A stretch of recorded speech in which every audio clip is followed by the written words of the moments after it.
وزیر اعلی علي امین ګنډاپور ویلي چې په ملک کې ترهګرۍ پیښو کې اضافه د پی ډي ایم حکومت راتلو سره شوې ده. د حکومت غلطو پالیسیو له وجې ترهګرۍ کې اضافه شوې. ترهګرۍ مخنیوی کول د وفاقي حکومت ذمہواري ده. اسلام آباد کې میډیا څخه خبرو کې هغه ویلي چې تحریک انصاف د 9 مې او 26 نومبر پیښو جوډیشل کمیشن غوښتنه کوي. د جوډیشل کمیشن تحقیقاتو کې به ثابت شي چې د پیښو ذمہوار څوک وو. ادارہ ہے اور کوئی ادارہ اپنا کام کر رہا ہے سسٹم کے اندر تو وہ اپنے آپ کو اپنی ذمہ داری سے پیچھے نہیں ہٹا سکتا. بڑی عجیب بات ہے کہ ایک کام میرے پہ ڈال رہے ہیں اور میرے ٹائم میں تو امن ہے، اور جب میں نہیں ہوں پالیسی میکر آپ ہیں اور آپ کے ٹائم میں وہ امن خراب ہو گیا ہے، آپ ڈال میرے پہ رہے ہیں. تو اگر امن خراب ہونا تھا تو میرے ٹائم میں ہوتا نا، مطلب میری پالیسی ٹھیک تھی، عمران خان کی پالیسی ٹھیک تھی اس لیے امن تھا. آپ کی پالیسی ٹھیک نہیں ہے، پہلے بھی نہیں تھی اس لیے امن قائم نہیں ہے. تو اپنے آپ کو ٹھیک کرنے کے بجائے تہمتیں لگانا، الزامات لگانا، چیزوں کو نہ ماننا، یہ مسئلے کا حل نہیں ہے. آپ کو جب گورنمنٹ آپ کو ملی ہے، مینڈیٹ چوری آپ نے کیا ہے، آپ بیٹھے ہیں، اب یہ ذمہ آپ کو لینی پڑے گی. کسی اور پہ الزام لگا کے کسی اور پہ بات کر کے ابھی جان ہم نہیں چھڑا سکتے. 9 مئی کے اوپر ہم کہہ رہے ہیں کہ کمیشن بنایا جائے، وہ نہیں بنایا جا رہا. ہم تو کہتے ہیں کہ کمیشن بنا لیں.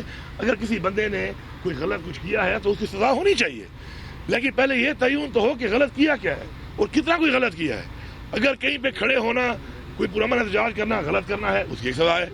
اگر میں اسے آگے بڑھتا ہوں، میں کوئی جلاؤ گھیراؤ کرتا ہوں، اگر میں نے کیا ہے میرے پہلے ثابت ہوگا، اس کی ایک اور سزا ہے. لیکن اس طرح اٹھا کے بندوں کو، ہمارے ہزاروں لوگوں کو اٹھایا گیا 9 مئی کے بعد. آخر میں کتنے نکلے؟ 180.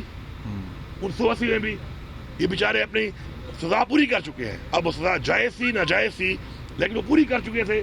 کسی کا مہینہ تو باقی اگر تھا اور چھوڑ دیا، اچھا کیا.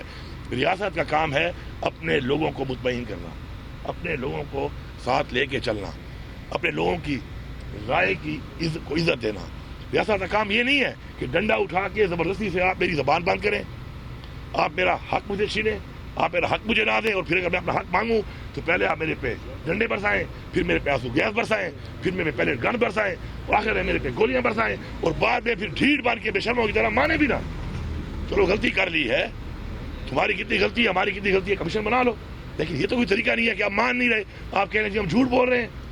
تو یہ اس طرح کی بے شرمی میں سمجھتا ہوں کہ ہے کہ ریاست جو کہ ماں ہے، ایک تو پہلے یہ کرے غیر آئینی کام، اور اس کے بعد الٹا یہ کہے کہ جی کچھ ہوا ہی نہیں ہے. تو یہ لوگ اندھے نہیں ہیں. شکر ہے اب میڈیا کا زمانہ ہے، سوشل میڈیا کا زمانہ ہے. اب کتنے لوگوں کا منہ بند کر لو گے؟ کہ 25 کروڑ عوام ہے، ان کا ایک حق ہے، حقوق ہے، وہ آپ کو دینے پڑے.